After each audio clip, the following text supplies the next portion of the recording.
जय ओम Vishnupad Paramhans परिव्राजकाचार्य अष्टोत्तर Shri श्रीमधीश divine grace अभय चरणारविंद भक्ति वेदांत स्वामी श्रील प्रभुपाद की जय। नित्य लीला प्रविष्ट ISKCON founder Acharya saviour of the whole world Srila Prabhupada की जय। नामाचार्य हरिदास ठाकुर की जय। प्रेम से कहो श्री कृष्ण चैतन्य प्रभु नित्यानंदा श्री अद्वैत गदाधर श्रीवासादि गौर भक्त वृंद की जय। श्री श्री राधा श्याम सुंदर ललिता विशाखा गोप गोपिका श्याम कुंड राधा कुंड गिरि गोवर्धन की जय। श्री श्री गौरताई की जय। श्री श्री कृष्ण बलराम की जय। समवेत भक्त वृंद की जय। अनंत कोटि वैष्णव वृंद की जय। इस्कॉन वर्तमान आचार्य वृंद की जय। श्री कार्तिक व्रत महामहोत्सव की जय। श्री दीपदान महामहोत्सव की जय। गौर प्रेमानंदे all glories to assembled devotees, all glories to assembled devotees, all glories to assembled devotees, all glories to Sri Guru and Gauranga. Om Namo Bhagavate Vasudevaya. Om Namo Bhagavate Vasudevaya. ओम नमो भगवते वासुदेवाय।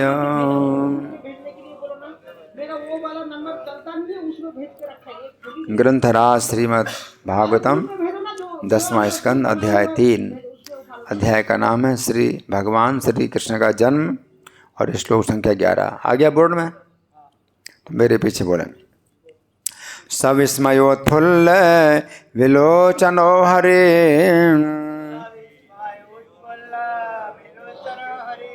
श्रुतं विलोक्यानकदुन्दुभिस्तदा कृष्णावतारोत्सव संभ्रमोस्मर्शन्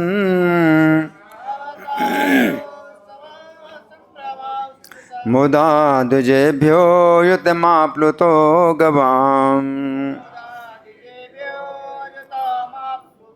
अच्छा शब्दार्थ बोली। सह वे वसुदेव जो आनक दुंदुभि कहलाते हैं। विस्मय उत्फुल्ल विलोचनः पूर्ण पुरुषोत्तम भगवान के सुंदर स्वरूप को देखने से आश्चर्यचकित आँखें। हरिम पूर्ण पुरुषोत्तम भगवान श्री हरि को सुतम अपने पुत्र रूप में विलोक्य देखकर आनक दुंदुभि वसुदेव द्वारा तदा उस समय कृष्ण अवतार उत्सव भगवान श्री कृष्ण के आविर्भाव पर उत्सव मनाने के लिए संभ्रम सम्मान के साथ श्री भगवान का स्वागत करने की इच्छा अस्पृशत बांटने का अवसर प्राप्त किया। मुदा अत्यधिक हर्ष के साथ द्विजेभ्यः ब्राह्मणों को अयुतम 10,000 आप्लुतः विभोर गवाम गायें। अनुवाद मेरे पीछे बोलिए। जब वसुदेव ने अपने विलक्षण पुत्र को देखा तो उनकी आँखें आश्चर्य से विस्फारित रह गईं। उन्होंने परम हर्ष में मन ही मन 10,000 गायें एकत्र की और उन्हें ब्राह्मणों में वितरित कर दिया मानो कोई दिव्य उत्सव हो। तो तात्पर्य पढ़ने से पहले इस श्लोक को समझेंगे तो यहाँ पर बताया जा रहा है कि वसुदेव जी, है ना, तो जब देखा भगवान का दर्शन किया तो कैसा दर्शन किया? अद्भुत बालक है जिसका दर्शन किया। अब देखिए जो चित्र है, चित्र में क्या दिखाया जा रहा है? बालक नहीं दिखाया जा रहा है, क्या दिखाया? 4 भुजाओं का है युवक। तो भगवान युवक के रूप में है, लेकिन यहाँ वर्णन जो है वो युवक के रूप में नहीं है, युवक के रूप में नहीं है। कैसा है वर्णन? बालक है, 4 भुजाओं का बालक है, छोटा सा बालक। तो छोटे छोटे भुजाएं हैं, तो छोटे छोटे शंख चक्र गदा पद्म भी छोटे छोटे हैं, आभूषण भी उसी अनुपात में छोटे छोटे आभूषण हैं। पूरा मतलब नवजात शिशु है, और वो है 4 भुजाओं का। हाँ, तो इसमें 2 भुजाओं का छोटा बालक दिखाया है ना, लेकिन ऐसा नहीं है। 4 भुजाओं का बालक ही फिर 2 भुजाओं का बालक हो गया और नग्न हो गया। बाद में जो है 4 भुजाएं भी नहीं रही, 2 भुजाएं हो गई, और वस्त्र आभूषण भी नहीं रहे, है ना, और जो है बालक बिल्कुल नग्न 2 भुजाओं का। लेकिन जो नवजात शिशु था अवस्था वही है। ये नहीं है कि युवक के रूप में 4 भुजाओं का जो है रूप है तो युवक का है। तो अक्सर 4 भुजाओं का जो भगवान का रूप होता है युवक दिखाया जाता है। तो ये जो है इस तरह की जिन्होंने चित्र बनाया उन्होंने यही सोचा कि भाई 4 भुजाओं के अगर भगवान हैं तो वो युवक ही होंगे, है ना। लेकिन वर्णन क्या है कि देवकी के गर्भ से भगवान ने जन्म लिया, और गर्भ से जन्म लिया तो जितना छोटा बालक होता है जब जन्म के समय वही बालक है, लेकिन अंतर क्या है? 4 भुजाएं हैं और सब मुकुट भी धारण किए, और जो है बाजू बंद हैं, और बलय हैं, कंगन है, करधनी है, वस्त्र हैं, सब कुछ वैसे ही। तो चित्रकार ने जो है मतलब इतना सोचा नहीं कि वर्णन क्या है, चित्र कैसा बनाना चाहिए। बिल्कुल छोटा बालक है ना, और गोद में देवकी की गोद में है, छोटा सा बालक है, लेकिन हर्षित हो रहा है, प्रसन्न हो रहा है ना। तो यहाँ पर ये बताया गया है कि सब स्मयोत्फुल्ल विलोचनम हरिम। तो वसुदेव जी इसलिए जो है विस्मय में उनके नेत्र जो है कैसे खुले के खुले रह गए। उत्फुल्ल विलोचनो मतलब खुल गए, खिल गए हैं, उनके नेत्र खिल गए, खुल गए कि बालक जो है जन्मा बालक, बिल्कुल नवजात जन्मा बालक 2 भुजाओं का होता है और नग्न होता है ना। 4 भुजाओं का बालक है और बिल्कुल वस्त्र आभूषण मुकुट किरीट कुंडल कांची सब जो है क्या है? दिव्य, और प्रकाश फैला रहा है तो कारागार का अंधकार भी दूर कर रहा है अपने प्रकाश से। तो उत्फुल्ल विलोचनो हरिम सुतम, और हरि को जो है साक्षात भगवान को अपने पुत्र के रूप में देख करके, पुत्र के रूप में 4 भुजाओं का बालक है और पुत्र रूप में देख करके विलोक आनक दुंदुभि सदा। आनक दुंदुभि वसुदेव जी का एक नाम है, वसुदेव जी का एक नाम आनक दुंदुभि है। क्यों? क्योंकि वसुदेव जी का जब जन्म हुआ था तो देवताओं ने अपने वाद्य यंत्र बजाए थे। देवताओं के जो बाजे हैं आनक और दुंदुभि। आनक जो है एक बाजा होता है, देवता लोग बजाते हैं, दुंदुभि अलग। देवताओं ने दुंदुभियाँ बजाई, आनक बजाए। क्यों? क्योंकि वसुदेव जी का जन्म हुआ तो अब भगवान का भी जन्म होगा। देवताओं को पता है कि वसुदेव गृहे साक्षात भगवान पुरुषा परा। पहले से ही ब्रह्मा जी को जो है ये आकाशवाणी हुई थी, और ब्रह्मा जी ने सब देवताओं को बताया कि वसुदेव गृहे साक्षात भगवान पुरुषा परा जनिष्यति, कि वसुदेव जी के घर में भगवान साक्षात परम पुरुष जो है जन्म लेंगे। तो बिल्कुल जन्म लिया है भगवान ने। ये 4 भुजाओं के जो युवक हैं वो थोड़ी जन्म लेते हैं, बालक जन्म लेता है, बहुत छोटा सा बालक, नवजात शिशु है ना। तो देवता लोग जो है इस बात से हर्षित होकर के जो है अपने नगाड़े और अपनी दुंदुभियाँ वो सब बजा रहे हैं स्वर्ग में। तो इसलिए वसुदेव जी का एक नाम क्या है? आनक दुंदुभि, है ना। तो आनक दुंदुभि जो है उस समय कृष्णावतारोत्सव, कृष्ण अवतार के उत्सव में संभ्रम मतलब बहुत आनंद पूर्वक, बड़े सम्मान पूर्वक, अस्पृशन, अस्पृशन का मतलब है कि उन्होंने वितरण किया। मुदा द्विजेभ्यो, तो बहुत आनंद पूर्वक ब्राह्मणों को वितरण किया। क्या? अयुत गवाम, 10,000 गौएं अपने मन में ही जो है उन्होंने आनंद पूर्वक वितरण कर दी है। मतलब शरीर से तो नहीं कर सकते, अभी कारागार में बंद है, कहाँ गैया हैं, लेकिन अपने मन में जो है 10,000 गौएं आनंद पूर्वक वितरित कर दी है ना। तो ये मन की भी जो है सेवा भगवान स्वीकार करते हैं है ना। कोई मन, अगर आपके पास जो है कोई साधन नहीं है, कोई उपाय नहीं है भगवान की सेवा करने का, तो मन में ही करो। तो मन में भी जो है भगवान की जो सेवा है वो भगवान स्वीकार करते हैं।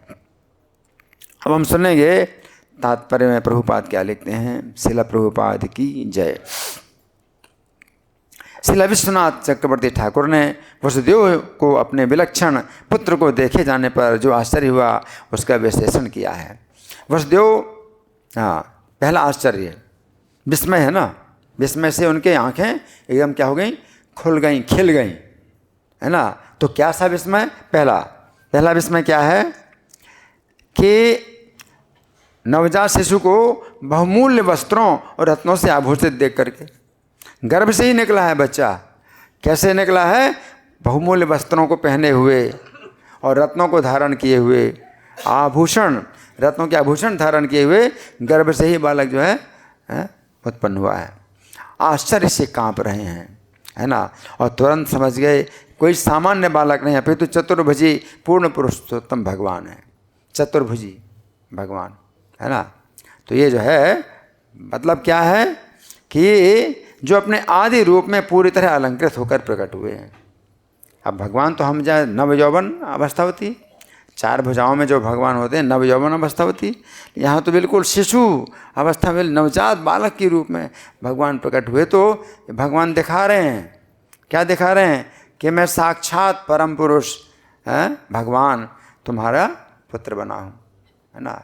तो माता देवकी के जो है गर्भ से जो है भगवान जन्म लेते हैं। तो उनको विस्मय से उनके नेत्र जो है क्या हो गए, एकदम खुले के खुले रह गए हैं। तो पहला आश्चर्य ये था कि कंस के उस बंदी गृह में जन्म लेने से श्री भगवान डरे नहीं। देखो कंस के बंदी गृह में जो भी बच्चा पैदा होता है कंस क्या आता है, मार डालता है, और भगवान को कोई डर नहीं।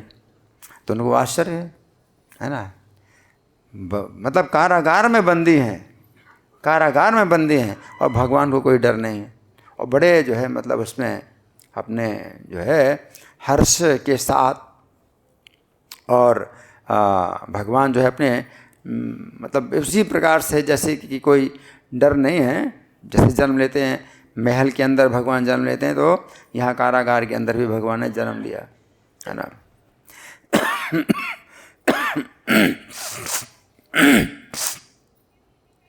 तो ये पहला आश्चर्य है कि कंस के बंदी गृह में जन्म लिया और भगवान डरे नहीं। हाँ, वसुदेव देव की जबकि बंद है। अब दूसरा आश्चर्य क्या? दूसरा ये आश्चर्य था कि सर्वव्यापी परम पुरुष होते हुए भी देवकी के कुक्षी से प्रकट हुए है ना। भगवान जो है मतलब कितने भक्त वत्सल हैं, भक्त वत्सल हैं कि किसी देवी को अपनी माता बनाते हैं है ना। तो कैसे आते हैं? इस तरह से आते हैं है ना।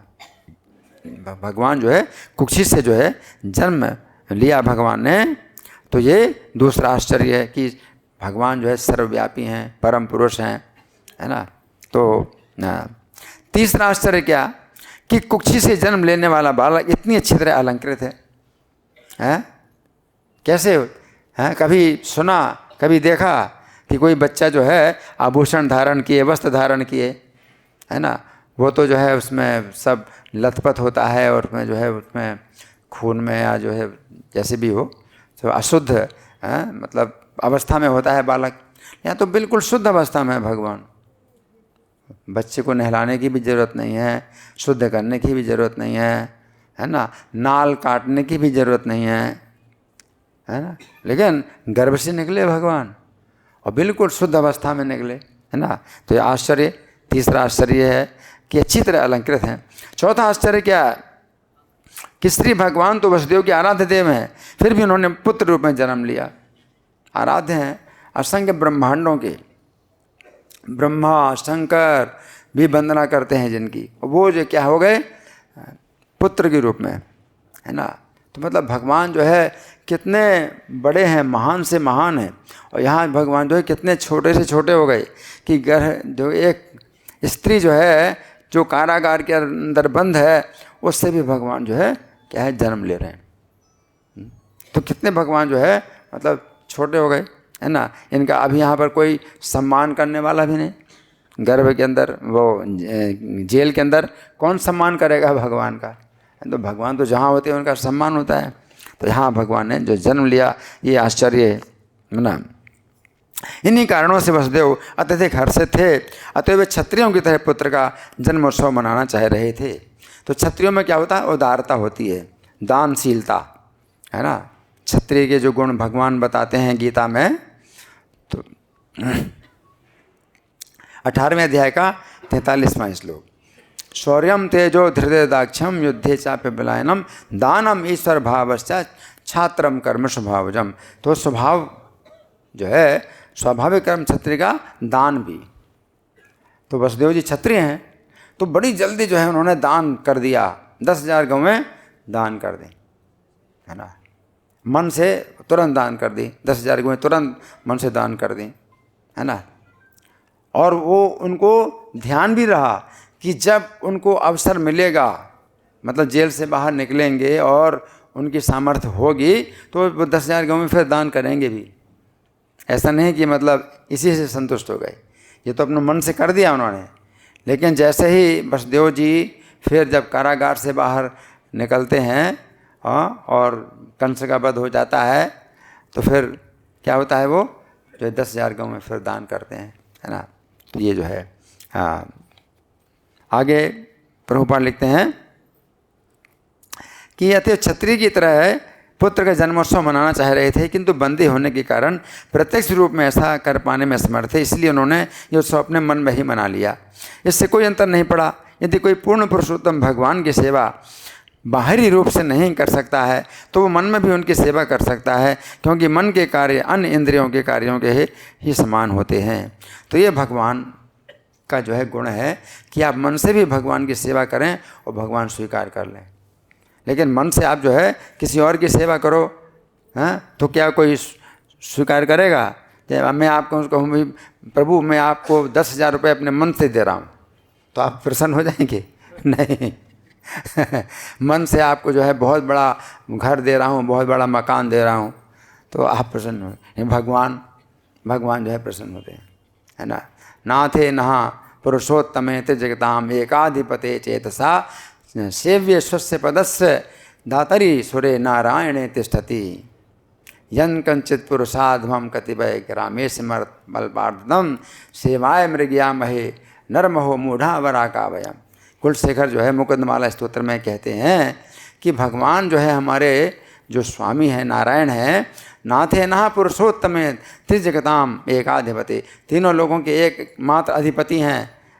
चेतसा सेव्य स्वस्य पदस्य, चित्त से भी मन से भी अगर आप उनकी सेवा करो तो भी अपना पद प्रदान कर देंगे। ऐसे भगवान मन से भी अगर आप सेवा करते हो तो भी अपना पद प्रदान करते हैं, अपना पद प्रदान करते हैं, अपने ही बराबर का स्थान जो है अपना ही स्थान प्रदान कर देते हैं। जहाँ वो रहते हैं वैसे ही आपको भी जो है रहने को मिल जाता, सब कुछ उसी तरह से मिल जाता है। लेकिन है कोई ऐसा, यम कंचित पुरुषाधमम कतिपय ग्रामेशम, कुछ गाँवों का अगर मान लो कोई मालिक हो है तो अभी जो है पुरुषाधम ही है, वो पुरुषोत्तम थोड़ी है। और वो जो है कुछ अगर देगा तो क्या क्या देगा, है यम कंचन पुरुषाधमम कतिपय ग्रामेशम अल्पार्थतम, थोड़ा सा धन दे देगा। अगर आप उसकी सेवा करोगे तो भी मन से भी वो नहीं मानेगा। आप तो भगवान तो मन से भी सेवा मान लेते हो और अपना पद दे देते हैं। और उसकी कोई गाँव का जो है मतलब कई गाँवों का अगर मान लो कोई ज़मींदार है, कोई बड़ा अधिकारी है, और आप उस मन से सेवा मानेगा ही नहीं। आपको सेवा करनी पड़ेगी, अपनी कमर तोड़नी पड़ेगी। ऐसी आपको सेवा करनी पड़े तो अभी अल्पार्थम थोड़ा सा धन दे देगा। कहाँ भगवान तीनों लोगों के एकमात्र अधिपति और अपना पद दे देते हैं, अपना पद देते, अपने आप को स्वयं अपने आप को ही दे देते हैं। एक ऐसे भगवान है, वो भगवान पुरुषोत्तम है। उनके होते हुए मूढ़ा बरागा, हम लोग बड़े मूर्ख हैं और बड़े दुष्ट हैं, जो कि उनको जो है हम ढूंढते हैं कि भाई हमें कोई सेवा करने के लिए मिल जाए, और दरवाज़ा खटखटाते हैं नौकरी के लिए।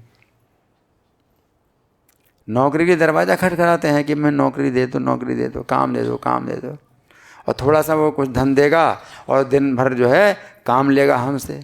और यहाँ पर भगवान ऐसे हैं जो कि मन से भी आप सेवा करो तो भी जो है अपना पद देते हैं, अपना ही पद देते हैं, असीमित संपत्ति, असीमित सुख, अपना जो है सब कुछ जो है वो दे देते हैं। तो भगवान जो है ऐसे हैं। तो यहाँ पर प्रभुपाद लिख रहे हैं कि यदि कोई पूर्ण पुरुषोत्तम भगवान की सेवा बाहरी रूप से नहीं कर सकता है तो मन में भी उनकी सेवा कर सकता है, क्योंकि मन के कार्य अन्य इंद्रियों के कार्यों के ही समान होते हैं। यह अद्वैत ज्ञान कहलाता है। लोग सामान्यतया पुत्र जन्म पर कर्मकांडी उत्सव मनाते हैं। तो फिर वसुदेव ऐसा उत्सव क्यों नहीं मना सकते थे जबकि श्री भगवान ही उनके पुत्र रूप में प्रकट हुए हों, है ना। तो यहाँ पर प्रभुपाद का तात्पर्य समाप्त हुआ। तो यही जो है हमें समझना है कि विश्वनाथ चक्रवर्ती ठाकुर बता रहे हैं कि पहला आश्चर्य उनके जो आँखें एकदम कैसी फटी की फटी रह गई भगवान का दर्शन करके, और छोटा सा बालक और अपने मेरी पत्नी के गर्भ से जन्म ले, और वो कैसे हैं, और उनको मैं अपने भौतिक नेत्रों से देख रहा हूँ, अपने भौतिक, जबकि भगवान जब जन्म लेते हैं, भगवान अवतार लेते हैं तो सबको दर्शन देते हैं, सबको दर्शन देते हैं। तो इसमें कुछ भी मतलब वो नहीं है कि भाई दिव्य दृष्टि होनी चाहिए, है ना, तब जो है दर्शन देंगे। तो अपनी भौतिक आँखों से मैं देख रहा हूँ जिनका दर्शन मुक्त पुरुषों को भी दुर्लभ है। तो वो जो है उनको विस्मय से क्या हो गए, आँखें खुल जाती, मुंह खुल जाता, ऐसा लगता है क्या हो गया। जैसे किसी को करोड़ों रुपए एकदम से मिल जाए तो क्या लगता है, बहुत बड़ा भवन मिल जाए उसको एकदम से, पहले से कोई सूचना नहीं थी, अचानक है भाई ये आपका घर है, चलो रहो यहीं पर, मुंह खुल जाएगा, आंखें खुल जाएंगी, हर्ष से, विस्मय से, आश्चर्य से। क्या होता है, वसुदेव जी एकदम 6 पुत्र तो जो है मतलब कंस ने मार डाले, और 7वां जो पुत्र था देवकी की गर्भ से सीधे देवकी की गर्भ से रोहिणी के गर्भ में स्थानांतरित हो गया योग माया के द्वारा, और 8वां जो पुत्र आया वो उसको कोई डर ही नहीं है ना। तो दर्शन भी दे रहे हैं, दर्शन भी दे रहे हैं, और कैसे इन्हीं चर्म चक्षुओं से दर्शन दे रहे हैं, इन भौतिक नेत्रों से ही दर्शन दे रहे हैं, है ना, है ना। जैसे कि क्षीर सागर में जब देवता लोग जाते हैं तो भगवान की स्तुति करते हैं तो भगवान दर्शन देते हैं, लेकिन देवताओं को दर्शन नहीं मिलता, केवल ज्योति दिखाई देती है, उसी में उनकी आंखें चकाचौंध होती हैं। लेकिन जो भक्त हैं वो भक्ति के नेत्रों से भगवान का दर्शन उस ज्योति के अंदर करते हैं।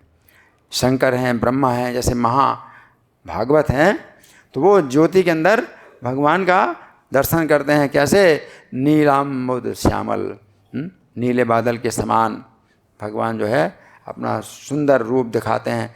तो उनको भक्ति के नेत्रों से भगवान का दर्शन करते हैं। लेकिन देवताओं के पास भक्ति के नेत्र नहीं है, तो उनकी जो है आंखें चकाचौंध होती है, प्रकाश में ही दर्शन, कहाँ प्रकाश से दिखाई पड़ता है।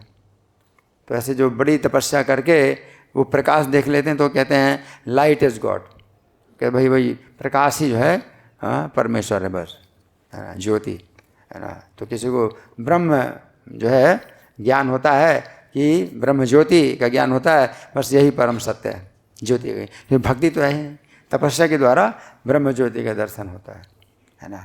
तो यहाँ पर वसुदेव जी को जो है एकदम से जो है मतलब क्या हुआ, अपने को भक्त तो समझ नहीं रहे। तो जो भक्त होते हैं वो अपने को भक्त तो समझते नहीं। तो मैं भक्त भी नहीं हूँ, मुझे कैसे भगवान दर्शन दे रहे हैं, इन आँखों से दर्शन दे रहे हैं भगवान, है ना। मैं तो कंस के कारागार में बंद हूँ, मेरा तो अपना कुछ ऐसा कर्म है अशुभ कर्म है कि मैं अपने अशुभ कर्म का फल भोग रहा हूँ कि कारागार में बंदी हूँ, और भगवान मुझे दर्शन दे रहे हैं। तो इस तरह से वो जो है पहला आश्चर्य हो रहा है कि मुक्त पुरुषों को भी दुर्लभ है। मुक्त पुरुष भी हो जाते हैं, जो मुक्त हो जाते हैं तो ब्रह्म ज्योति प्रकाश का ही दर्शन करते, उसी में ही मुक्ति प्राप्त कर लेते हैं। तो भगवान का दर्शन उनको दुर्लभ है, और मैं अपनी भौतिक आंखों से देख रहा हूँ। पहला आश्चर्य। दूसरा आश्चर्य क्या है? मैं अज्ञान से बंधा हूँ और जेल के अंदर भी बंधा हूँ।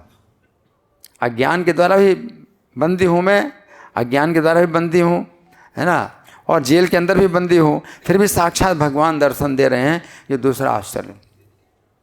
ये कैसे, है ना, कोई सोच नहीं सकता।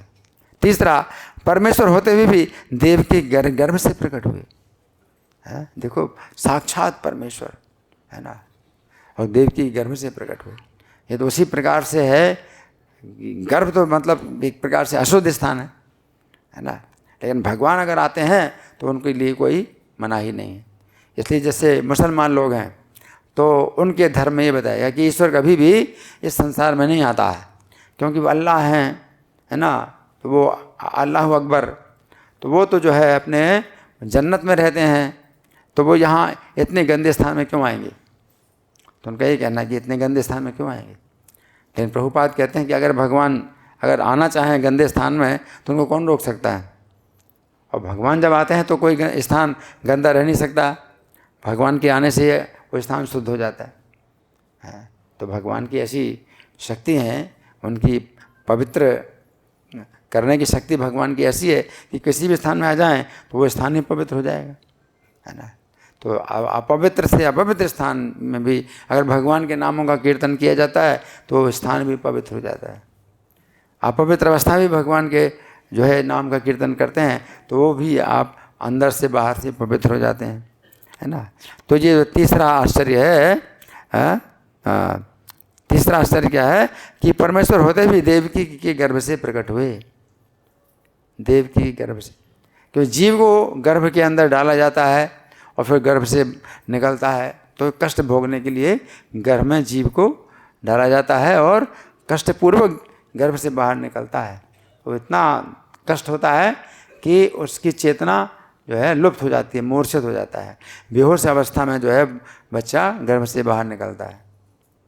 लेकिन यहाँ पर भगवान जो है उसी विधि से भगवान जन्म ले रहे हैं। तो कितना आश्चर्य है उनको कि साक्षात भगवान और जो है गर्भ से प्रकट हुए। चौथा आश्चर्य क्या है? गर्भ से बाहर निकले, सभी अंगों में आभूषण और आयुध हैं। तो भगवान का जो है दर्शन देवकी वसुदेव ने पिछले जन्म में किया था। देवकी वसुदेव पिछले जन्म में अदिति और कश्यप थे, और पिछले जन्म में प्रश्नि और सुतपा थे। तो प्रश्नि सुतपा ने जो तपस्या की थी तो भगवान ने दर्शन दिया था उनको इसी रूप में। किस रूप में? जिस रूप में अभी दर्शन दे रहे हैं, छोटे से बालक के रूप में। अब भगवान ने क्यों दर्शन दिया उनको इतने छोटे बालक के रूप में? वर देने के लिए आए थे। तो वरदान देने के लिए आते हैं तो भगवान अपने नव यौवन के रूप में ही आते हैं। जैसे ध्रुव महाराज को दर्शन दिया तो नव यौवन रूप में दर्शन दिया है, कर्दम मुनि को दर्शन दिया तो नव यौवन रूप में दर्शन दिया। तो ऐसे कितने भी भक्तों को भगवान ने दर्शन दिया तो नव यौवन रूप में दर्शन दिया। लेकिन यहाँ पर देवकी वसुदेव को जो है भगवान दर्शन देने आए किस रूप में? छोटे से बालक के रूप में। और वही वैसे ही 4 भुजाएं और सब छोटे छोटे शंख चक्र गदा पद्म धारण किए, और बोल रहा है बालक, और बोल रहा है वर मांगो। अब ये प्रश्नि सुतपा जो है देख करके उनको जो है इच्छा हुई कि हमारे पुत्र बन जाए, और भगवान उनकी इच्छा वो इच्छा पैदा करें। इच्छा भगवान चाहते थे कि वो इच्छा करें मुझे पुत्र बनाने की, क्योंकि भगवान की पुत्र बनने की इच्छा। तो पहले भगवान की इच्छा होती है पुत्र बनने की, तब भक्ति के अंदर इच्छा होती है पुत्र बनाने की। तो भगवान की इच्छा है पुत्र बनने की, इसलिए भगवान छोटे से रूप में बालक के रूप में आए वर देने के लिए कि वर मांगो। अब प्रश्नि सुतपा की इच्छा तो हुई कि इनको मैं पुत्र के रूप में प्राप्त कर लूँ, लेकिन साथ साथ दूसरा विचार साक्षात भगवान है, ये पूरे समस्त देवताओं के स्वामी हैं, अनंत ब्रह्मांडों के स्वामी, इनको हमको कैसे पुत्र रूप में मांगे? तो बड़ा अपराध हो जाएगा कि हम कहें आप हमारे पुत्र बन जाए। तो उन्होंने क्या कहा? आपके समान पुत्र चाहिए, आपके समान पुत्र चाहिए है? तो भगवान को जो है कि क्या आपके समान हमें पुत्र चाहिए। तो फिर भगवान ने उस बात को पकड़ लिया, मेरे समान तो कोई है नहीं, तो मैं ही पुत्र बनूंगा। तो भगवान को ये कारण मिल गया पुत्र बनने का, क्या कि मेरे समान तो गुणों में कोई है ही नहीं, तो मैं ही पुत्र बनूंगा। तो भगवान को भी संकोच होता है कहने में कि मैं तुम्हारा पुत्र बनना चाहता हूँ, और उनको भी संकोच होता है ये कहने में कि आप हमारे पुत्र बन जाइए, हम आपको पुत्र बनाना चाहते हैं। तो दोनों को संकोच है, भगवान को भी संकोच है, लेकिन भगवान जो है चाहते हैं कि वो हमें मतलब मांगे पुत्र के रूप में। तो उन्होंने कैसे मांगा? संकोच में मांगा। नहीं, आपको तो हम नहीं कह सकते कि पुत्र बनिए, आपके समान पुत्र चाहिए। तो भगवान को कारण मिल गया, ठीक है मेरे समान कोई नहीं है तो मैं ही पुत्र बनूंगा। उनकी इच्छा तो है पुत्र बनने की, लेकिन वो नहीं कहते कि मेरी इच्छा है पुत्र बनने की। तो भगवान को संकोच होता है तो भगवान के ठीक है तो मैं ही पुत्र बनूंगा तुम्हारा। तो इस तरह से भगवान जो है ये जो रूप में दर्शन दे रहे हैं याद दिलाने के लिए। जब भगवान आगे चल करके बोलेंगे तो क्या कहेंगे कि मैं तुम्हें इस रूप में क्यों दर्शन दे रहा हूँ? क्योंकि मैंने इसी रूप में तुम्हें वर दिया था कि मैं तुम्हारा पुत्र बनूंगा। तो इसलिए याद दिलाने के लिए कि मेरी जो बात है वो सच होती है, मैंने कहा था याद करो, मैंने जो कहा था मैंने वो किया है, अपना वचन निभाया। तो ये भी व्यक्ति की जो है चिंता होती है कि मैंने आपको अगर कोई वचन दिया है तो आपको पता होना चाहिए मैंने आपको वचन दिया था, याद करो, और वो मैंने काम किया है। तो भगवान की भी चिंता होती है, भगवान सत्यवादी हैं, सत्यव्रतम त्रिसत्यम है, सत्यस्य योनिम निहितम च सत्ये। तो भगवान जो है सत्यवादी हैं। इसलिए भगवान जो है जब देवकी कहती हैं कि आप इस रूप को आप जो है छिपा लीजिए, इस रूप को छिपा लीजिए, क्यों? कि पब्लिक देखेगी, पब्लिक जानेगी तो क्या कहेगी? एक स्त्री जो कारागार में बंद थी उसके गर्भ से भगवान पैदा हुए, तो आपके लिए बड़ी क्या होगी? निंदा की बात होगी। भगवान पैदा हुए, एक स्त्री जो कारागार के अंदर बंद है, तो आपके लिए बड़ी निंदा की बात होगी। इसलिए आप अपना इस अलौकिक रूप को छिपा लीजिए। तो भगवान कहते हैं कि हाँ मैं तो छिपा लूँगा अलौकिक रूप को, लेकिन मैंने ये अलौकिक रूप क्यों दिखाया आपको? तो मैंने वचन दिया था आपको, याद करो, और मैंने अपना वचन क्या किया है? पूरा किया है। भगवान जो है वचनबद्ध हैं, बंधे हैं अपने वचन से, है ना। तो इस तरह से यहाँ पर जो है चौथा जो आश्चर्य हुआ वसुदेव जी को कि गर्भ से बाहर निकले हैं भगवान, और साक्षात अपने उसी मूल रूप में बाहर निकले जो वैकुंठ में नव यौवन अवस्था होती है, और अब जो है इतनी छोटे अवस्था में, लेकिन कहाँ वैकुंठ के भगवान, और कहाँ पर ये एक भौतिक संसार, और भौतिक संसार में भी एक कारागार के अंदर एक स्त्री बंद है, उसको जो है मतलब बाहर निकलने की भी स्वतंत्रता नहीं, और उसके गर्भ से साक्षात भगवान प्रकट हुए। चौथा आश्चर्य, आभूषण हैं, आयुध हैं, वस्त्र धारण किए, करधनी है कमर में, कुंडल है कानों में, मुकुट है सिर में, और गर्भ से बाहर निकले।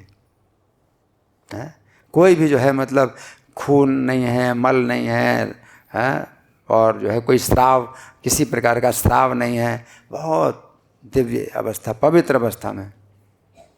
कोई नहीं है कि भाई जन्म जो है कोई धात्री आएगी और वो गर्भ से बाहर निकालेगी बच्चे को, या कुछ ये करे वो करे, कुछ नहीं। और ना कोई कष्ट, ना माता देवकी को कोई कष्ट, लेकिन निकले कहाँ से? गर्भ से निकले, है ना। फिर पांचवा आश्चर्य क्या हुआ? जिनके भय से भय भी भयभीत होता है, भीरव यद विभोति, जिनके सामने भय भी भयभीत होता है, भय उनके सामने आ नहीं सकता, है ना। तो वे भयभीत होकर मुझे अपना पिता बना रहे हैं। जैसे बच्चा होता है ना, अब वो पिता के आश्रित होता है और उसका जो है कोई मतलब अपना रक्षा का कोई उपाय नहीं है।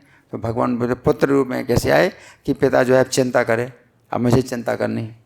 तो भगवान जो है इतना मतलब कर रहे हैं, भगवान आश्रित होते हैं कि अब मेरे आश्रित हो गए हैं।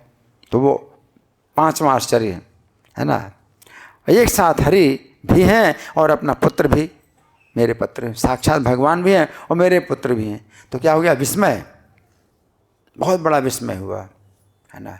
जैसे यशोदा है, तो यशोदा को तो बस मेरा पुत्र है, वो तो शुद्ध जो है वात्सल्य है, शुद्ध वात्सल्य है।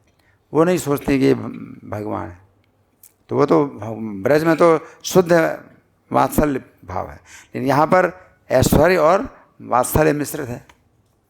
ऐश्वर्य भी है, साक्षात भगवान है और मेरे पुत्र भी बन गए। तो मतलब कितना बड़ा उनका जो है ये गुण है, उनका त्याग है, कितना बड़ा त्याग किया उन्होंने। इतने बड़े भगवान और आप मेरे पुत्र बन गए हैं, है ना। तो अस्पृश्य का मतलब बिना स्पर्श के गौ में दान में दी, मतलब मन से गए। अस्पृश्य कहा ना, तो बिना स्पर्श के गौ में दान की। तो गौओं को जो है छुआ तक नहीं उन्होंने, क्योंकि मन में जब गौओं को दान किया तो हाथ से थोड़ी छुआ, लेकिन वो जो है मन में ही उन्होंने दान कर दी बिना स्पर्श किए। तो वसुदेव जी ने देखा, अब ये है इसकी हिंदी पद्य अनुवाद में पढ़ के सुना रहा हूँ, विष्णु प्रिया देवी ने जो लिखा है। श्री वसुदेव ने जब देखा श्री हरि आए मेरे पुत्र बनकर, श्री वसुदेव ने जब देखा श्री हरि आए मेरे पुत्र बनकर, सर्वप्रथम तो मन उनका विस्मित हुआ द्रवीभूत होकर। सर्वप्रथम तो मन उनका विस्मित हुआ द्रवीभूत होकर, फिर अति आनंद से भरे उनके नेत्र प्रफुल्ल हुए। फिर अति आनंद से भरे उनके नेत्र प्रफुल्लित हुए, रोम रोम उनके तन के परम आनंद में लीन हुए। रोम रोम उनके तन के परम आनंद में लीन हुए। श्री कृष्ण के जन्म का उत्सव मनाने के लिए, श्री कृष्ण के जन्म का उत्सव मनाने के लिए 10 सहस्त्र गोदान के संकल्प उन्होंने मन में किए। 10 सहस्त्र गोदान के संकल्प उन्होंने मन में किए। तो इस तरह से हमने आज के श्लोक की चर्चा की कि विस्मय, हर्ष और विस्मय से नेत्र कैसे हो गए उनके, उत्फुल्ल हो गए। जैसे कमल ना, कमल जो है खिलता है, तो कमल खिलता है तो जब सूर्य की किरणें पड़ती हैं तो कमल ऐसे होता है बंद और ऐसे खिल जाता है, एकदम ऐसे खिल जाता है ना। तो नेत्र कमल, वसुदेव जी के नेत्र कमल के समान है और भगवान सूर्य के समान। तो जैसे सूर्य का दर्शन हुआ तो कमल खिल गया, तो दोनों नेत्र उनके उत्फुल्ल विलोचन, उनके कमल जो है खिल गए एकदम से, है ना, प्रफुल्लित हो गए, है ना। तो ये जो है मतलब आज के श्लोक का जो है ये है ये व्याख्या है, चर्चा है। अब आप लोगों की ओर से कोई प्रश्न है, कोई चर्चा है, कोई मंथन है, या मैं प्रश्न करूं? Head mic.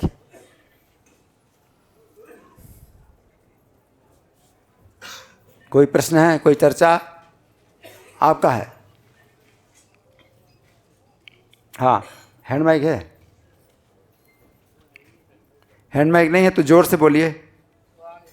आ गया?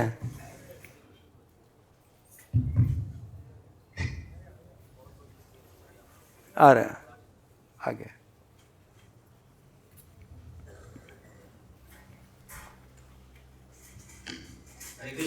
हरे कृष्ण प्रभु जी, बहुत अच्छा लगा आपका क्लास। प्रभु जी मेरा क्वेश्चन यही है, जब इंसान जब 84 लाख जब क्रॉस करके आता है, इंसान जन्म होता है, बाद में देखा जाए जो वो आदमी बचपन में कोई मर जाता है, कोई माँ का पेट में भी मर जाता है, कोई पूरा उम्र होगा 8-10 साल की कभी मर जाता है, वो कौन से? ठीक ठीक ठीक। इनका प्रश्न है, पहला प्रश्न है कि 84 लाख योनियों को पार करके मनुष्य जन्म मिलता है। तो ये जब बात कही जाती है तो ज़रूरी नहीं है कि 84 लाख योनियाँ पार करके ही मनुष्य का जन्म मिले, ये ज़रूरी नहीं है। किसी किसी के लिए हो सकता है, लेकिन 84 लाख योनियों में चले जाता है। जैसे अब मनुष्य का जीवन मिला और आपने उसका जीवन का जो है दुरुपयोग किया तो 84 लाख योनियों में चले गए। अब उसमें 84 लाख योनियों में कौन सी योनि में आप जाएंगे और कितने जन्म तक उसी योनि में रहेंगे, तो ऐसा कुछ पता नहीं है। वो कर्म के अनुसार जो है बनता है, कर्म के अनुसार बनता है। क्योंकि मनुष्य के रूप में जब कोई व्यक्ति त्यागता है तो यमराज के सामने उसको खड़ा किया जाता है। उसके कर्मों को देख करके उसका निश्चय किया जाता है कि उसको जो है किस योनि में जाना है। नरक में जाना है तो कितने समय के लिए नरक में जाना है वो भी निश्चित होता है, और फिर नरक में नहीं जाना है तो किस योनि में जाना है और कितने बार जन्म लेना है वो भी निश्चित कर दिया जाता है। अब किसी को 60,000 साल तक मल का कीड़ा ही बनना पड़ेगा, तो इसका क्या मतलब है? मल का कीड़ा 60,000 साल तक मल का कीड़ा बनेगा, तो क्या है कि 60,000 साल में कितने बार जन्म लेगा और मरेगा, और मल के कीड़े में ही 60,000 साल तक जन्म लेता रहेगा। तो ऐसा भी हो सकता है।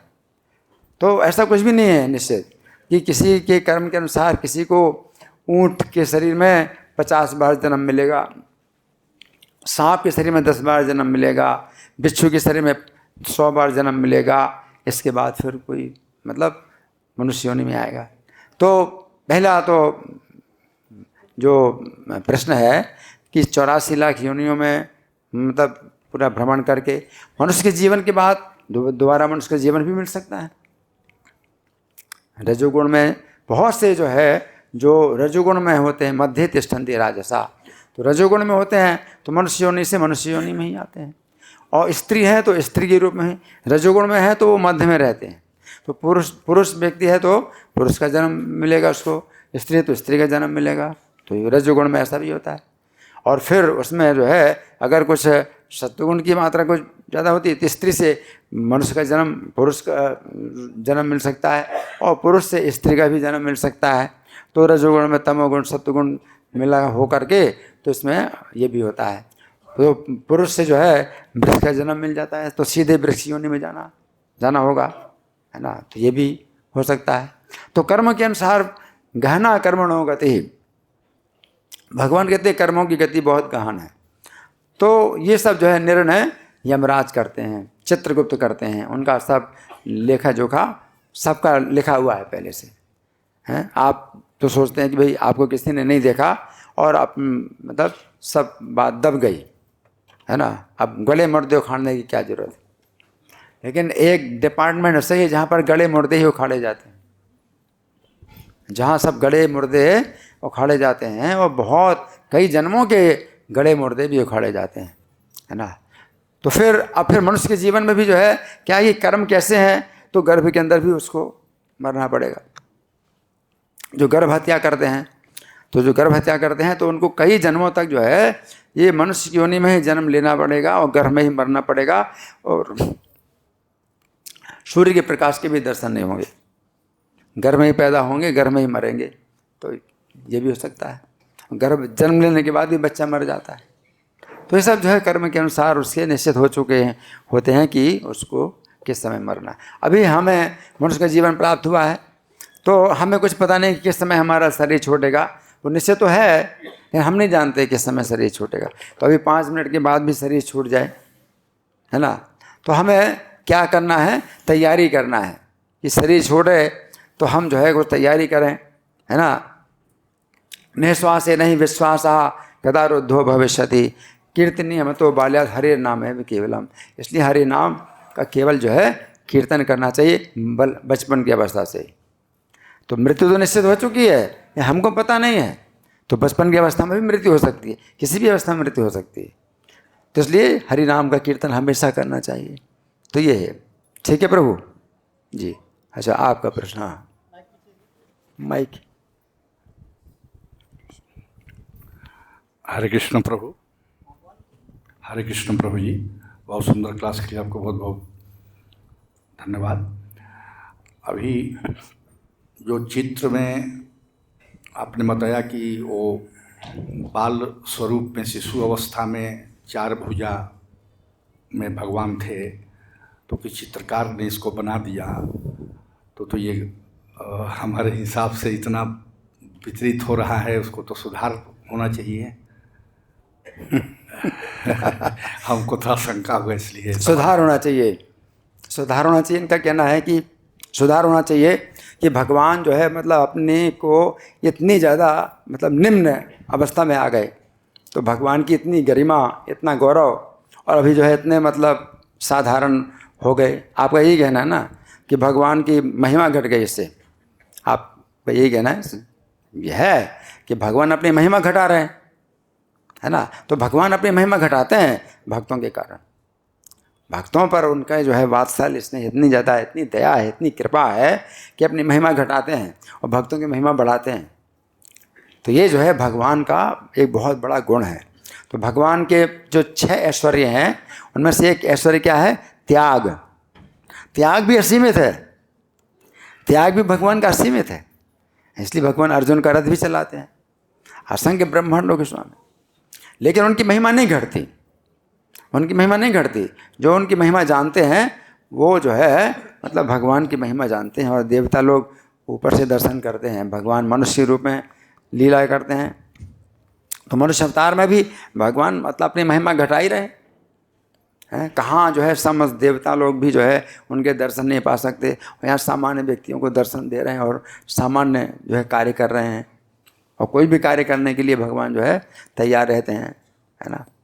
तो भगवान तो अपनी महिमा घटाते हैं, लेकिन भगवान को जो है इसमें आनंद आता है।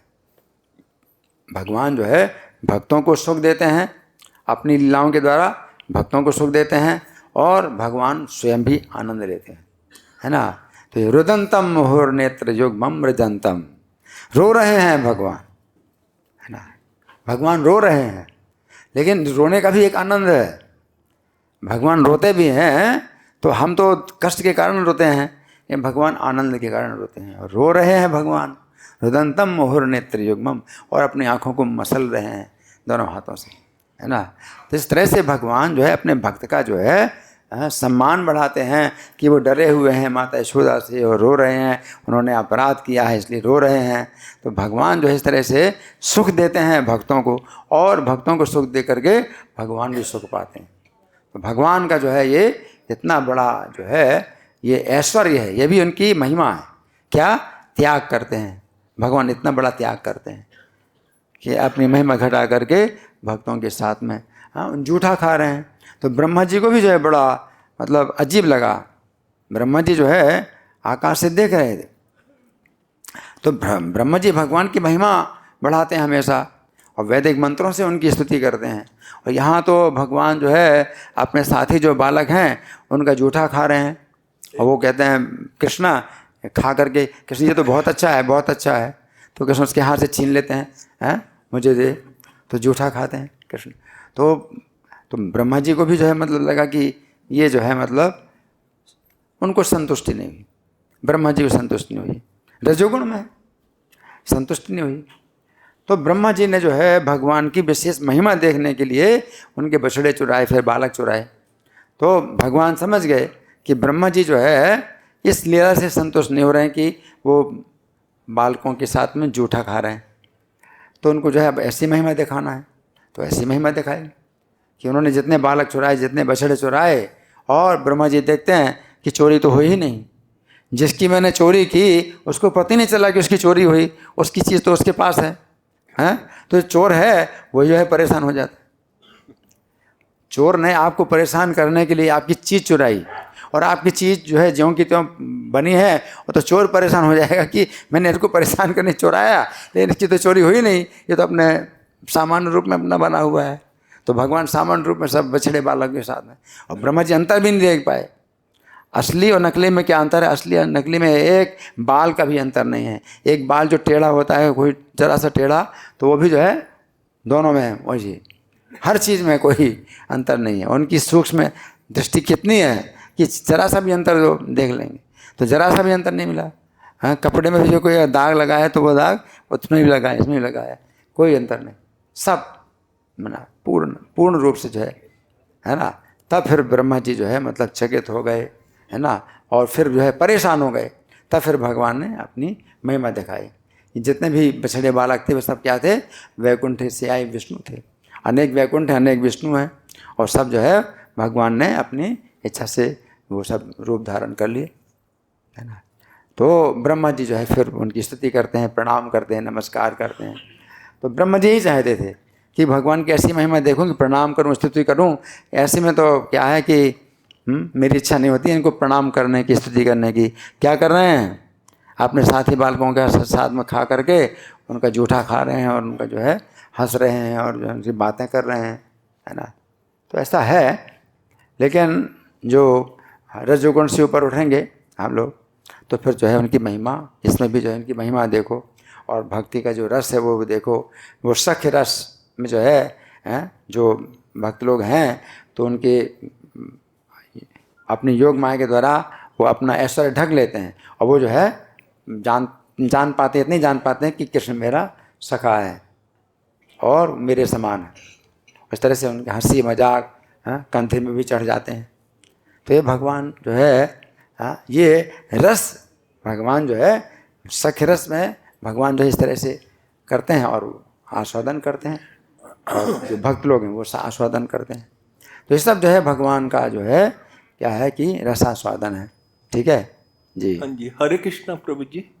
जैसा कि आपने बताया भगवान का जन्म क्या जो है अपना देवकी माता की कुक्षी से हुआ, भगवान का जन्म चतुर्भुज रूप में कुक्षी से हुआ। हाँ, यही बताया गया, यही बताया गया यहाँ पर। परंतु कई विद्वान ऐसा आचार्य टिप्पणी करते हैं कि भगवान के जब देवकी के और वसुदेव के सामने भगवान चतुर्भुज रूप में प्रकट हुए, हाँ वो जो है देखिए प्रार्थना की कि अपना अब देखिए वो ठीक है विद्वान बताते हैं, लेकिन श्रीमद् भागवत क्या बताती है। अगर आप भागवत के विद्वान हैं तो आपको जो है फिर समझना पड़ेगा भागवत में क्या लिखा है। अपनी विद्वत्ता से कुछ फायदा नहीं है, फिर आप विद्वान नहीं माने जाएंगे, है ना। ये अपने मनोधर्मी, है ना, तो विद्वान नहीं कहलाता है। अगर श्रीमद् भागवत का विद्वान है, भागवत की किताब खुली और फिर बोल रहे हैं, ऐसे ही चल रहा है आजकल। प्रवचन दे रहे हैं तो अपने प्रवचन दे रहे हैं, भागवत में कुछ लिखा ही नहीं, वो ऐसी बातें बोल रहे हैं। अब भागवत में लिखा है कि भगवान जो है देवकी के गर्भ में आए, देवकी के गर्भ में आए तो देवकी के शरीर से प्रकाश निकल रहा था। कंस ने भी देखा मेरा शत्रु आ गया है, अब पक्का मेरा शत्रु आ गया है, क्योंकि देवकी जो है पहले यन्ना पुरयम ईदृशी, पहले ऐसी नहीं थी देवकी। अब तो कारागार का अंधकार अपने शरीर से ही दूर कर रही है, देवकी के शरीर से प्रकाश निकल रहा है ना। तो भगवान अगर आए, है ना, तो हमें उसी प्रकार से स्वीकार करना पड़ेगा। हाँ वैसे है ब्रह्म विवर्त पुराण में जो आप कह रहे हैं वो भी है, ब्रह्म विवर्त पुराण में ऐसा भी है। भगवान राधा रानी से भी कहते हैं कि मेरा जो है किसी के गर्भ में आना नहीं हो सकता और तुम्हारा भी किसी के गर्भ में आना नहीं हो सकता। राधा रानी से कहते हैं कि तुम भी जो है जो माता, जिस माता के तो पुत्री बनोगी तो गर्भ को वायु से भर देना, पेट में वायु रहेगी तो गर्भ जो दिखाई देगी बड़ा है। तुम हृदय कमल में निवास करना, और भगवान भी हृदय कमल में निवास करते हैं देवकी के, और देवकी के जो है पेट में वायु भर देते हैं। और फिर जब जन्म के समय में क्या होगा कि तुम जो है छोटी बालिका के रूप में तुम पुत्र के रूप में प्रकट हो जाना, और भगवान भी जो है देवकी के सामने प्रकट छोटे से बालक के रूप में प्रकट हुए। तो ऐसा भी है कि छोटे से बालक में प्रकट हुए, लेकिन श्रीमद् भागवत में अगर ऐसा है तो ऐसा भी मानना पड़ेगा। और ये कल्प भेद से फिर हमें मानना पड़ता है कि ब्रह्म विवर्त पुराण में जो है दूसरे कल्प की ये घटना है कि भगवान ऐसा कहते हैं किसी स्त्री घर में मैं नहीं आ सकता, राधा रानी को कहते हैं तुम भी नहीं आ सकती। तो वो अगर किसी शास्त्र में अगर ऐसा लिखा है तो शास्त्र के आधार पर आप बोल सकते हैं वो शास्त्र में ऐसा लिखा, लेकिन हम अपनी तरफ से नहीं बोल सकते भाई ऐसा नहीं है, ऐसा नहीं है। अगर श्रीमद् भागवत में है तो श्रीमद् भागवत में आपको उसी प्रकार से समझना पड़ेगा। ठीक है जी। पीछे हरे कृष्ण। हाथ उठाए, पीछे हाथ, दो हाथ उठाए। हरे कृष्ण, दंडवत प्रणाम प्रभु जी। प्रभु जी जैसे गीता में बताया 18 अध्याय का जो 66 नंबर श्लोक है, सर्वधर्मन परित्याज्य मामेकम शरणं व्रज। भगवान श्री कृष्ण बताया कि सब धर्म छोड़ के मेरे शरण में आओ। तो मेरा एक छोटा सा संशय है, उसको आप दूर कर दीजिए। तो मेरा कहना है कि भगवान बताए कि मेरे शरण में आओ, तो हम अगर भगवान के शरण में जाना चाहता हूँ तो भगवान कहाँ पे है अभी? भगवान कहाँ पर हैं? भगवान की शरण। अच्छा प्रश्न है कि भगवान की शरण में जाएं तो भगवान कहाँ पर हैं। तो हमें समझना पड़ेगा कि अर्जुन के सामने तो साक्षात भगवान थे, अभी हमारे सामने तो नहीं है। तो हमारे सामने क्या है? शास्त्र हैं, साधु हैं, आचार्य हैं। शास्त्र के अंदर अनुसार आपको काम करना होगा। पर भगवान ने तो ऐसा तो पता है नहीं ना, समझे? नहीं तो देखो, भगवान बोलते हैं मेरे शरण में आओ। हाँ, कहाँ मेरे है शरण में भगवान? आओ। मैं उनका शरण में जाना भगवान अर्जुन से कह रहे हैं ना, अर्जुन से कह रहे हैं। अब हम कैसे जाएं?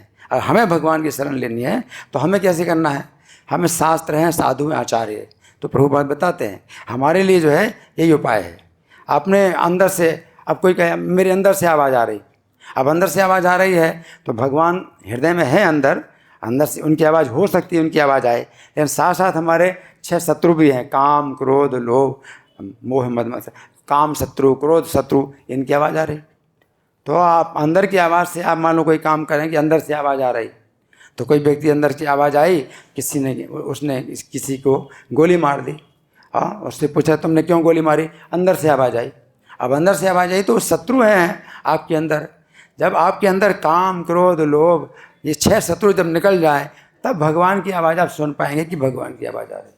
नहीं तो भगवान की आवाज़ में 6 शत्रुओं की आवाज़ भी मिली। तो आप फ़ोन में कभी बात करते हैं तो कई आवाज़ें आ रही, तो आप सुन नहीं पाएंगे, है ना। तो इसलिए आपका हृदय अभी जो है इतना स्वच्छ नहीं है कि आप हृदय से आप भगवान की आवाज़ सुन सकें। तो हमें क्या करना होता है कि शुद्ध करना होता है, अपने हृदय को शुद्ध करना होता है। हृदय को शुद्ध करने के लिए सबसे पहले हरे कृष्ण महामंत्र का जाप करो। सबसे पहले यही कहा था, हरे कृष्ण मंत्र का जाप करो। उससे आपको फिर और भक्तों का संग मिलेगा, भक्तों से आप सीखेंगे और आप जो है शुद्ध हृदय को शुद्ध करें। धन्यवाद। हरे कृष्णा, धन्यवाद आपका, बहुत अच्छा आपने व्याख्यान किया। मेरा एक क्वेश्चन है प्रभु जी, वासुदेव का मन में उत्सव मनाना हमें क्या सिखाता है भगवान की सेवा के बारे में? इनका प्रश्न है, अच्छा है कि मन में जो है, इसका ये मतलब है कि अगर आप बहुत निर्धन हैं, आप बहुत निर्धन हैं और आपकी इच्छा होती है कि भगवान की बहुत बढ़िया सेवा करें, पूजा करें। तो ऐसे कोई ब्राह्मण भी था, ऐसा बहुत निर्धन ब्राह्मण था, उसकी इच्छा होती थी कि बहुत बढ़िया मंदिर हो, मैं जो है भगवान की पूजा करूं। तो उसने अपने मन में ही मंदिर बनाया, मन में ही जो है भगवान का जो है सिंहासन बनाया, सिंहासन में बैठाया। मन में ही जो है वो फिर वो खीर भी बनाई, खीर में भी काफ़ी अच्छे जो है उसने सब मिलाए, जो मेवा वगैरह मिलाई। और अब खीर को ठंडा कर रहा है कि भगवान को भोग लगाना है, तो मन में ही खीर को ठंडा कर रहा है। और मन में ही फिर लगा कि मैं जो है अपनी उंगली डाल करके देखूं कि ठंडी हुई कि नहीं। तो उंगली भी डाली, मन में ही अपनी उंगली भी डाली खीर में, और फिर वो उंगली जल गई। अरे ये तो ठंडी नहीं हुई। और अब आश्चर्य होने लगा कि मैं तो मन में कर रहा था और जो है ध्यान टूट गया, उंगली कैसे जल गई। तो भगवान हंस पड़े, वैकुंठ में हंस पड़े, है ना। तो भगवान स्वीकार करते हैं, मन की सेवा भगवान स्वीकार करते हैं तब जब आपके पास कोई साधन ना हो। लेकिन अब यह है कि अगर मान लो आपके पास करोड़ों रुपए हैं, आपके मन से हम भगवान को जो है 10 करोड़ रुपए दे रहे हैं, अब आपके ना, तो वो गलत है। इस तरह से नहीं होता। लेकिन मन में आप जो है कर सकते हैं अगर आपके पास कोई साधन ना हो। वसुदेव जी ने मन में 10,000 गौएं दान में कर दी, लेकिन जब वो अपनी संपत्ति प्राप्त करते हैं आगे चल करके, तो फिर वो जो है उसको वो पूरा करते हैं, अपना दान पूरा करते हैं। थैंक यू प्रभु जी।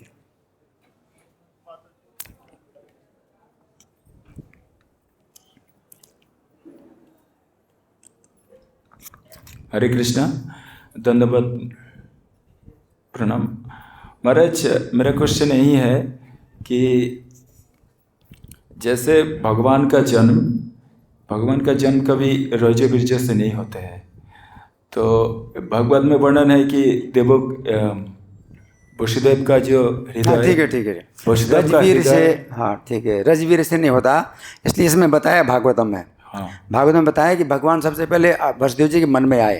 हाँ हाँ, भगवान वसुदेव जी मन में आए तो उनका जो है मतलब जो चेहरा है इतना मतलब सूर्य के समान तेजस्वी हो गया। भगवान वसुदेव जी के मन में आए, और भगवान जो है वसुदेव जी के मन से फिर देवकी के मन में आए। हाँ हाँ। देवकी के मन में आए तो फिर देवकी के मन से फिर जो है भगवान देवकी के घर में आए। ये रजवीर का जो है मतलब वो नहीं है। महाराज मेरा क्वेश्चन यही है कि हमने जो दीक्षा को पुनर्जन्म कहा जाता है और दीक्षा के बाद हमारे नाम भी चेंज हो जाता है, क्या दीक्षा भी ऐसे ही हमारे होते हैं, ऐसे हमारे जन्म होता है? ये दीक्षा, वो दीक्षा तो खैर अलग चीज़ है कि इसमें आपका शरीर तो नहीं बदला और आपको जो है ये जीवन बदल गया। आपको जो है कुछ नियम बताए गए, आप नियमों का पालन करेंगे तो नया जन्म तभी माना जाता है जब आप नियमों का पालन करें, नियमों को ना तोड़ें। अगर आपने नियम को तोड़ दिया तो फिर वो जो है आपका क्या हो गया, दीक्षा का जो कार्यक्रम है वो व्यर्थ हो गया। तो दीक्षा का मतलब ये होता है नया जन्म। तो अब आप जो है वैष्णवों के बीच में, अग्नि के साक्ष्य में, गुरु के साक्ष्य में आप जो है नियम, अपने 4 नियम बताते हैं कि 4 नियमों का पालन करूँगा, 16 माला जाप करूँगा। तो दीक्षा का ये मतलब होता है कि अब जीवन भर आप में मैं करूँगा। अभी 2 साल 3 साल जितना किया वो दीक्षा के पहले था, लेकिन अब जीवन भर करूँगा, वो दीक्षा का मतलब होता है। ठीक है जी। हरे कृष्णा प्रभु जी। जी बहुत बहुत धन्यवाद, बहुत सुंदर क्लास। मेरे 2 प्रश्न हैं प्रभु जी। जैसा कि मैंने सुना है कि कृष्ण के माता पिता हैं वो इटर्नल हैं, जैसे देवकी वसुदेव और यशोदा मैया नंद बाबा, ये इटर्नल हैं। एंड बलराम जी की भी जो माता हैं रोहिणी, वो इटर्नल हैं। तो वहाँ पर भी हैं और यहाँ पर भी हैं। हर बार जब भी वो यहाँ पे अवतार लेंगे तो वो ही उनकी माता बन के आएंगी।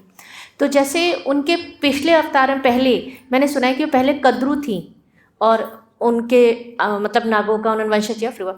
तो मेरा यहाँ पे प्रश्न ये है कि रोहिणी रूप में वो बहुत ही मृदुल और बहुत ही अच्छे स्वभाव की थी, पर कद्रू के रूप में वो बहुत ही दूसरे स्वभाव की थी।